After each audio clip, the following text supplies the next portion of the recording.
Welcome to Chapter 3 of our GST series. Today, we're going to dive deep into the heart of GST, how it's actually charged and collected. We'll be covering 5 crucial topics that form the foundation of GST implementation. So let's begin with the topic.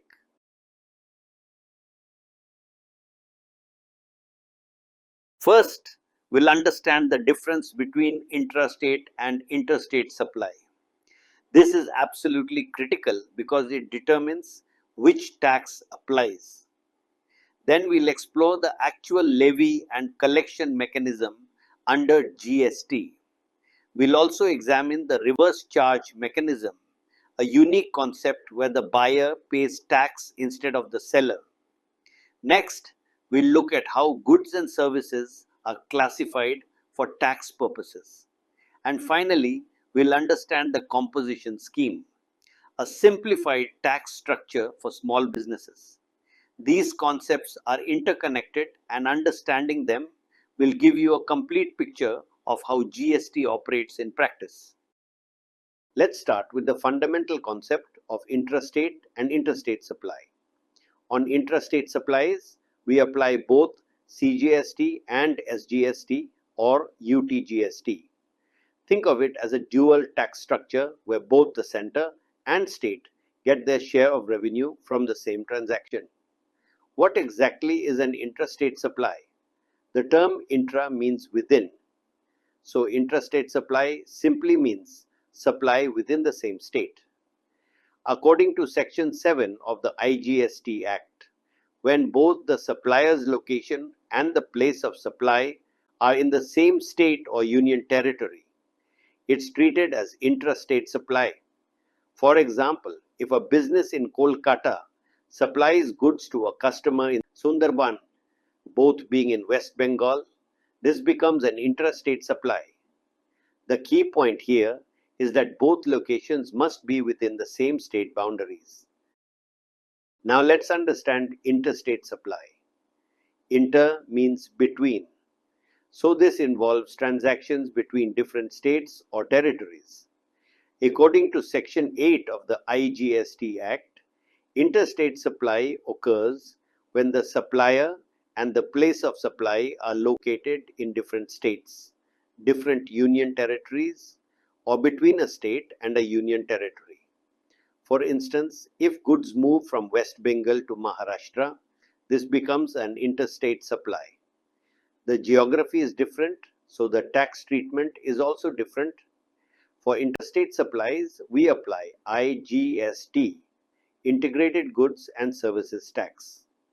This is a single tax that covers both central and state components, making interstate trade much simpler than the previous complex VAT system. Let me explain how GST law is structured across India. We have 4 different acts working together to create a comprehensive tax system. The CGST Act 2017 applies to the whole of India and levies central GST. Each state has its own state GST law that applies within that state and levies SGST. For union territories without legislatures, we have the UTGST Act 2017 that levies UTGST. And finally, the IGST Act 2017 applies to the whole of India for interstate transactions. Here's the important distinction. Union territories with state legislatures include Delhi, Puducherry, and Jammu Kashmir. They follow SGST. Union territories without legislatures include Andaman and Nicobar Islands, Lakshadweep, Dadra and Nagar Haveli, Daman and Diu, Ladakh and Chandigarh. They follow UTGST. This structure ensures that every transaction in India is covered under the appropriate GST law. Now, let's look at the actual levy provisions. Section 9, 1 of the CGST Act states that CGST is levied on all interstate supplies of goods or services. The tax is calculated on the value determined under Section 15, at rates not exceeding 20% as notified by the government based on GST Council recommendations. Similarly, Section 5, one of the IGST Act levies IGST on all interstate supplies at rates not exceeding 40%. Why 40%? Because IGST combines both central and state components. There's an important exclusion here. Alcoholic liquor for human consumption is completely outside the GST framework. This remains under state excise duty. For imports, IGST is levied under the Customs Tariff Act 1975 at the same point when customs duties are levied. This ensures seamless integration between customs and GST. Here's something very important that many people don't realize. Under Section 9(2) of CGST Act and Section 5(2) of IGST Act, 5 petroleum products are currently kept outside the GST net, even though the law provides for their inclusion. These products are petroleum crude, high-speed diesel, a motor spirit or petrol, natural gas, and aviation turbine fuel. The government has the power to bring these under GST from a notified date, but so far, no such date has been announced. This means these products continue to attract the old tax regime: excise duty, VAT, entry tax, etc. This is one of the major pending reforms in GST, and when it happens, it will significantly impact fuel prices and overall inflation. Now, let's understand one of the most unique concepts in GST, the reverse charge mechanism or RCM. Normally, when you buy something, the seller collects GST from you and pays it to the government. But under RCM, this process is reversed. The buyer directly pays GST to the government instead of paying it to the seller. Why would we do this? RCM is typically applied where the seller is either unregistered, located outside India, or belongs to a category where tax compliance might be an issue. By making the buyer responsible, the government ensures better tax compliance. Think of it as a safeguard mechanism to prevent tax evasion in vulnerable categories of supplies.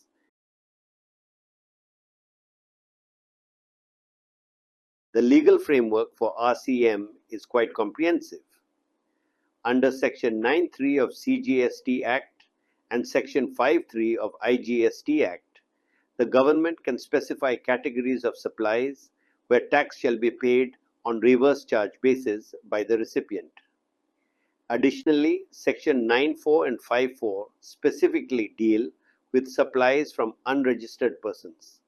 Here, the government can specify that registered persons receiving supplies from unregistered suppliers must pay tax under RCM. This is particularly important because it brings unregistered suppliers into the tax net indirectly, ensuring that tax is paid even when the supplier is not registered.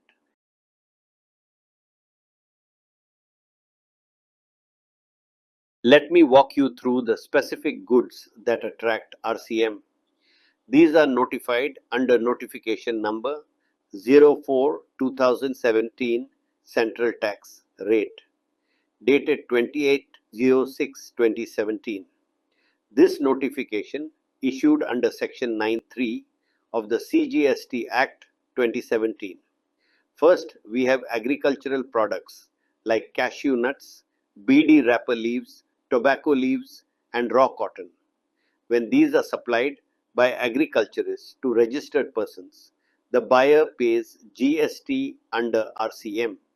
Second, silk yarn manufactured by silk yarn manufacturers and supplied to registered persons attracts RCM. Third, lottery supplies by government entities to distributors or selling agents are covered under RCM.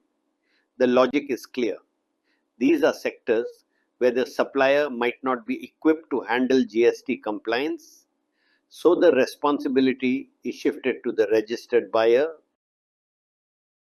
Continuing with goods under RCM, we have some interesting categories: used vehicles, seized goods, and waste materials supplied by government entities to registered persons attract RCM. This makes sense because government departments may not have the infrastructure for regular GST compliance. Priority sector lending certificates between registered persons also attract RCM. Metal scrap supplied by unregistered persons to registered persons is under RCM. This is particularly important in the recycling industry, where many suppliers are small, unregistered players. Finally, certain essential oils like peppermint oil, spearmint oil, watermint oil, horse mint oil, and other mint oils supplied by unregistered persons to registered persons attract RCM. Now let's move to services under RCM, starting with transportation services. Transportation of goods by goods transport agencies or GTAs to specified entities attracts RCM. The specified entities include factories, registered societies, cooperative societies, GST registered persons, body corporates, partnership firms, and casual taxable persons. However, there are important exceptions.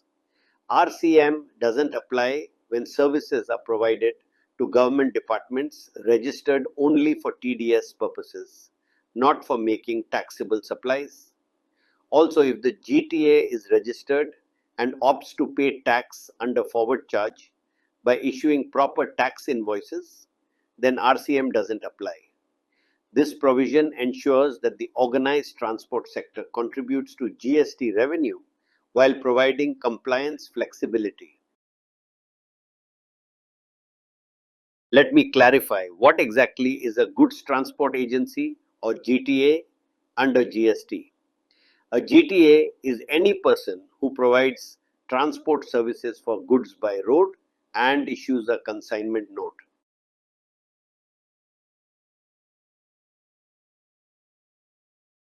Now, GTAs have interesting options.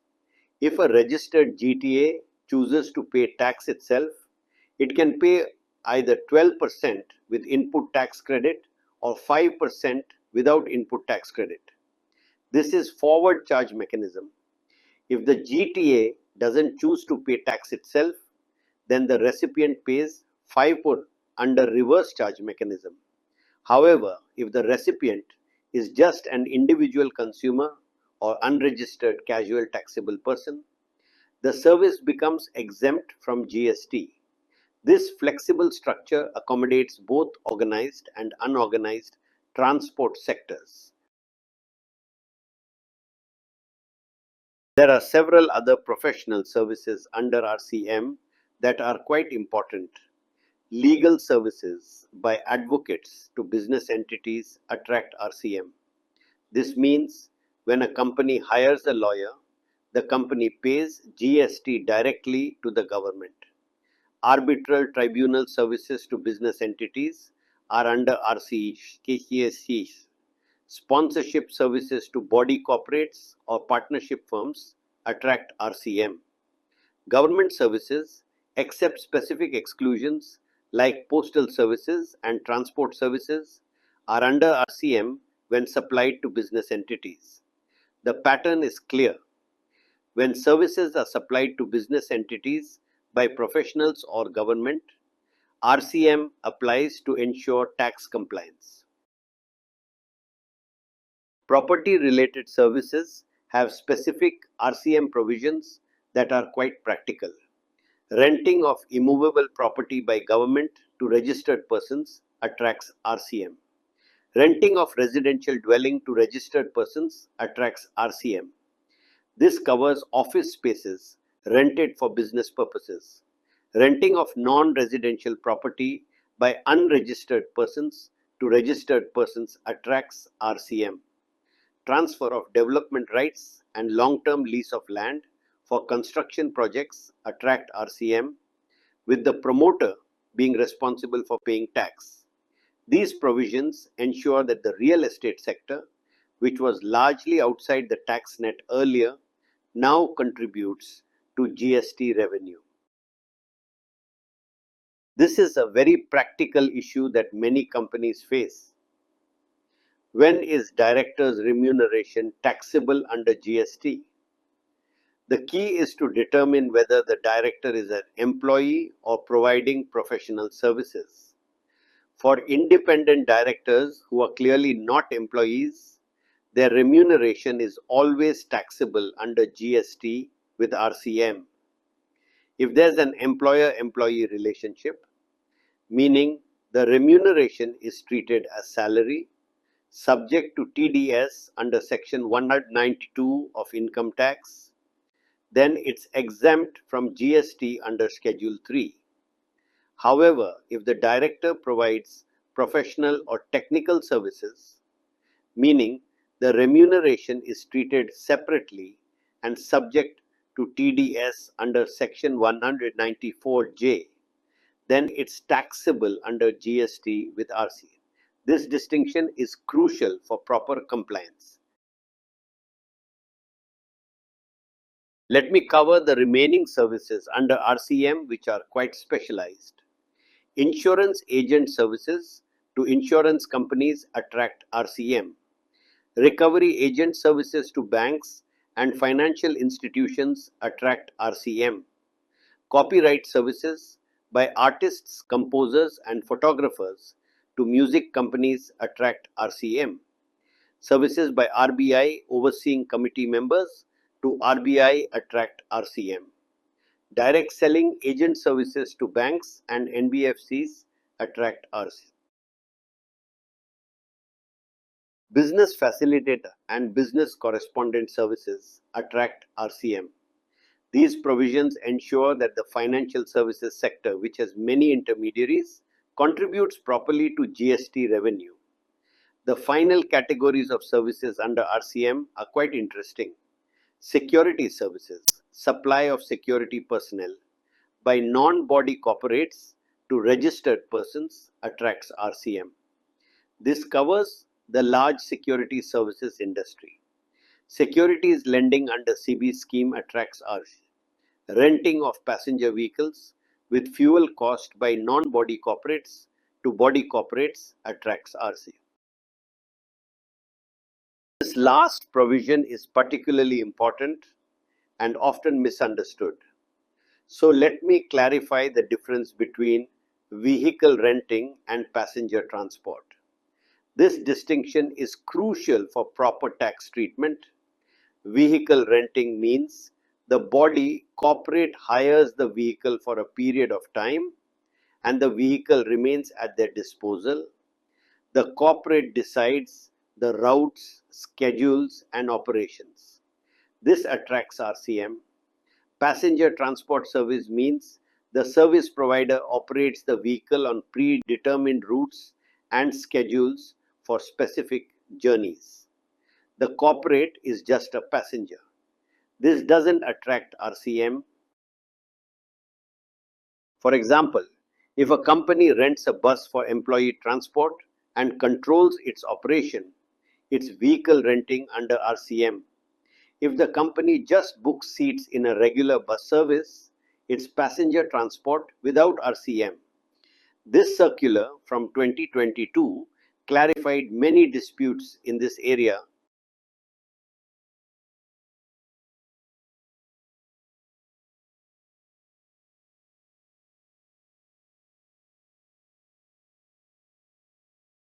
Import of services is a special category under RCM that deserves attention. Any service supplied by a person located outside India to a person in India other than online recipients attracts IGST under RCM. This is logical because the foreign supplier cannot be expected to comply with Indian GST. Additionally, transportation of goods by vessel from outside India to Indian customs stations attracts IGST under RCM with the importer being responsible. This ensures that imported services are treated at par with domestic services for tax purposes, maintaining a level playing field.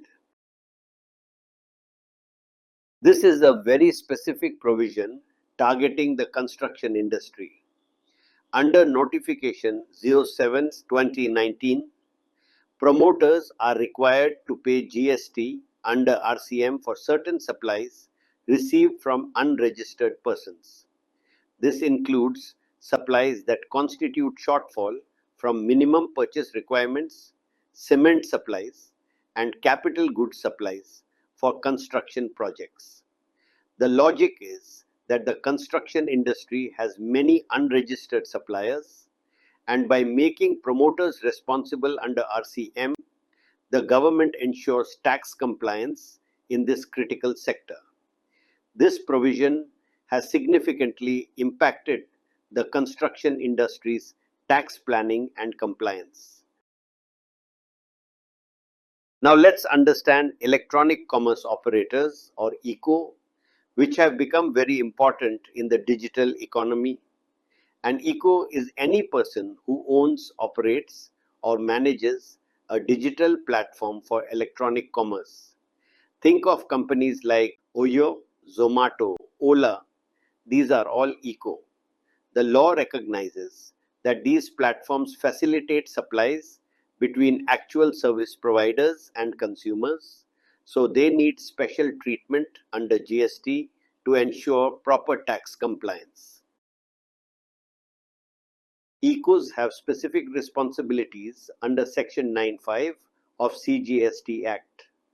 The government can notify categories of services where tax shall be paid by the ECO instead of the actual service provider. This is logical because the ECO collects money from customers and has better compliance capabilities. If the ECO doesn't have physical presence in India, any representative becomes responsible for tax payment. If there's no physical presence and no representative, the ECO must appoint someone specifically for tax compliance. Importantly, these provisions apply only to services, not goods supplied through ECO. Under the powers granted by Section 9(5) of the CGST Act 2017, let me explain the specific services where ECO pay tax under RCM: transportation services by radio taxi, cab, or motorcycle through platforms like Ola, Uber attract GST payable by the ECO. Accommodation services through platforms, unless the service provider is liable to register under Section 22, 1 of the Central Goods and Services Tax Act. Housekeeping services like plumbing, carpentry through platforms, unless the service provider is liable to register under Section 22, 1 of the Central Goods and Services Tax Act. Restaurant services through platforms, except those in premium hotels with tariffs above 7,500 rupees per day. This ensures that the platform economy contributes to GST revenue while accommodating small service providers. Now let's move to classification, which is fundamental to determining GST rates. In India, all goods and services traded are classified under HSN system or SAC code under GST. Harmonized system of nomenclature code is used to classify goods, while the service accounting codes SAC system is used for services. These classifications determine which GST rate applies, from NEL to 28%. HSN typically uses 6-digit codes developed by the World Customs Organization, which India has extended to 8 digits for more specificity. Proper classification is crucial because the wrong classification can lead to wrong tax rates and compliance issues.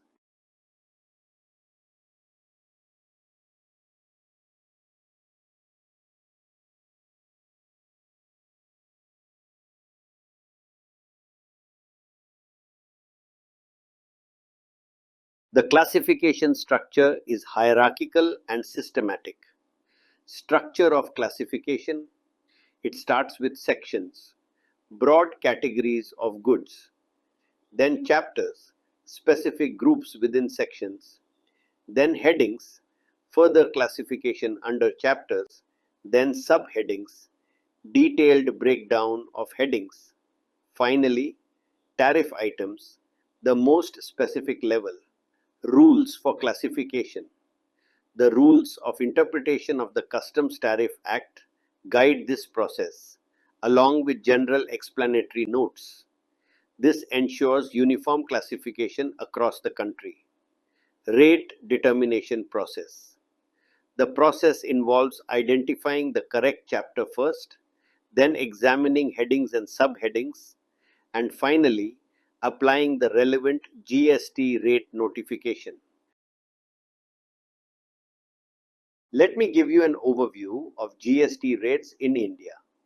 For goods, we have rates of 0.125%, 1.5%, 2.5%, 6%, 9%, and 0.000%, 14%. The CGST and SGST UTGST rates are equal. So for interstate supplies, IGST rates are 0.25%, 3%, 5%, 12%, 18%, and 28%. These are the combined rates of CGST and SGST or UTGST. Similarly, for services, we have rates of 0.75%, 2.5%, 3.75%, 6%, 9%, and 14%. Again, CGST and SGST/UTGST rates are equal. So for interstate supplies, IGST rates are 1.5%, 5%, 7.5%, 12%, 18%, and 28%. Certain goods and services are completely exempt or have nil rates. The rate determination depends on the HSN or SAC classification.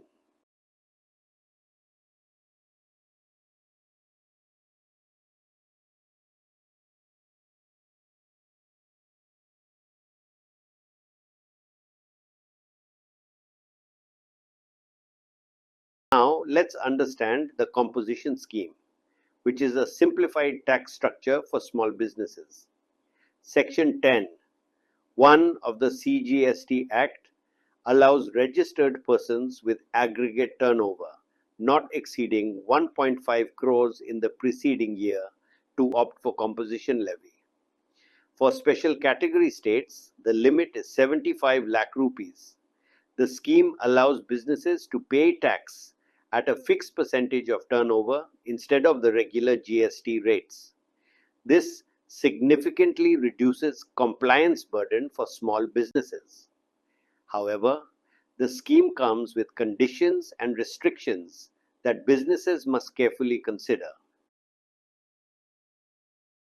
Let me explain who is eligible for the composition scheme under Section 10(1). To be eligible, the person should not be engaged in supply of services, should not supply goods or services that are non-taxable, should not make interstate supplies, should not supply through ECO, and should not be a manufacturer of notified goods. Casual taxable persons and non-resident taxable persons are not eligible.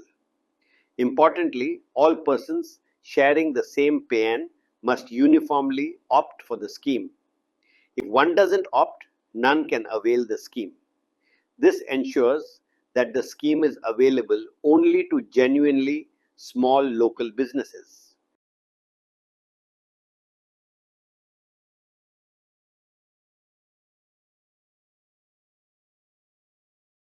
Section 10(2)(a) provides a separate composition scheme for service providers. Persons not eligible for the goods composition scheme with aggregate turnover not exceeding 50 lakh rupees can opt for this scheme.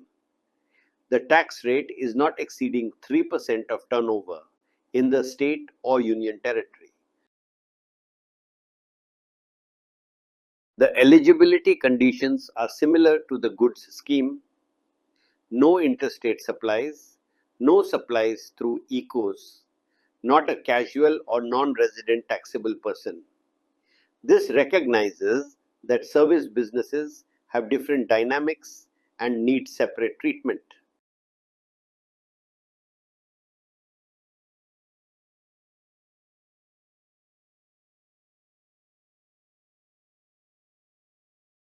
Understanding aggregate turnover is crucial for the composition scheme.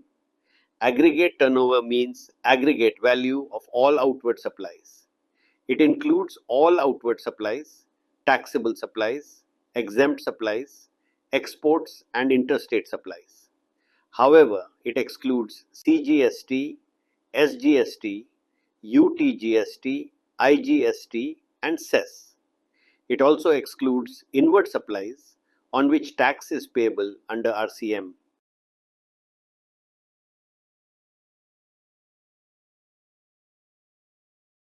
Aggregate turnover includes supplies from April 1st of the financial year up to the date of registration. There are some important nuances in aggregate turnover calculation. Exempt supply of services by way of extending deposits, loans, or advances, where consideration is interest or discount, is excluded from aggregate turnover. Persons opting for composition scheme under Section 10(1) can supply services worth up to 10% of turnover or Rs5 lakhs, whichever is higher. This is called marginal supply of services. These provisions ensure that small businesses are not penalized for minor service activities or financial transactions. Let me explain the tax rates under the composition scheme. Under Section 10(1) and 10(2), manufacturers pay 1% of turnover, 0.5% CGST plus 0.5% SGST or UTGST, except manufacturers of notified goods like ice cream, pan masala, aerated water, tobacco products, and certain bricks. Restaurant service providers pay 5% of turnover, 2.5% CGST plus 2.5% SGST or UTGST.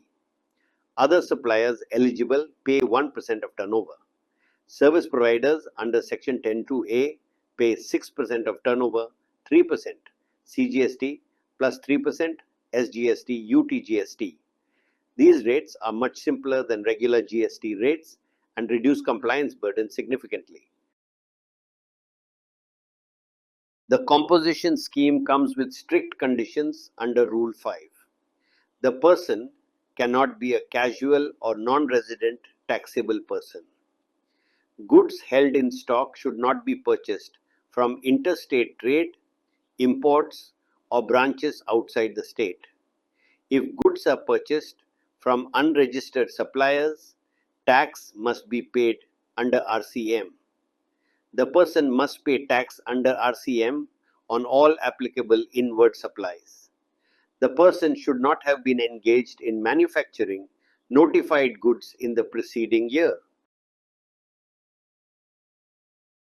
Continuing with the conditions, all bills of supply must mention composition taxable person not eligible to collect tax on supplies. Every notice or signboard of places of business must display composition taxable person prominently. Once opted, the person doesn't need to file fresh intimation every year. The scheme continues automatically subject to conditions. Crucially, under Section 10(4), composition dealers cannot collect any tax from recipients and cannot claim any input tax credit. This trade-off, lower tax rates but no input tax credit, is the fundamental principle of the composition scheme. Rule 3 prescribes the process for opting into the composition scheme. For migration from the old law, intimation in Form CMP-01 must be filed before the appointed day, with stock details in Form CMP-03 within 90 days. For new registrations, the option is exercised in Part B of Form REG01. For transition from normal to composition levy, intimation in Form CMP02 must be filed before the financial year begins, with ITC details in Form ITC03 within 60 days. Proper documentation and timely filing are essential for availing the scheme benefits. Rule 4 states the effective dates of composition levy depend on when the intimation is filed. For migration from existing law, the scheme is effective from the appointed day, July 1st, 2017. For transition from normal levy, it's effective from the beginning of the financial year. For new registrations, it's effective from the date of registration certificate. Understanding these dates is important for proper tax calculation and compliance. The composition scheme has specific validity conditions under Section 10(3) and Rules 6. The scheme automatically lapses if aggregate turnover exceeds the prescribed limit during a financial year. If any condition is violated, the person must withdraw from the scheme and file Form CMP04 within 7 days. Voluntary withdrawal is also possible by filing Form CMP04 before the intended date of withdrawal. The proper officer can also deny the scheme by issuing a show cause notice in Form CMP05 if conditions are violated. The withdrawal process is systematic and has important consequences. Upon withdrawal, the person must file Form ITC01 with stock details within 30 days. Withdrawal in one state automatically applies to all places of business under the same PAN. After withdrawal, the person must pay tax under normal provisions and issue tax invoices for all supplies. The transition from composition to normal scheme requires careful planning and compliance with all procedural requirements. That brings us to the end of this session on GST levy and collection. Let me quickly summarize what we've covered today. We started with understanding intrastate versus interstate supplies and their tax implications. We then explored the levy and collection mechanism under CGST and IGST Acts. We did a detailed analysis of the reverse charge mechanism, covering goods and services under RCM, EKO provisions, and import of services. We understood the classification system using HSN and SAC codes and the GST rate structure. Finally, we covered the composition scheme in detail, eligibility, rates, conditions, and procedures. These concepts form the backbone of GST implementation and are essential for anyone working with GST compliance. Thank you for your attention, and I hope to meet you with the next topic.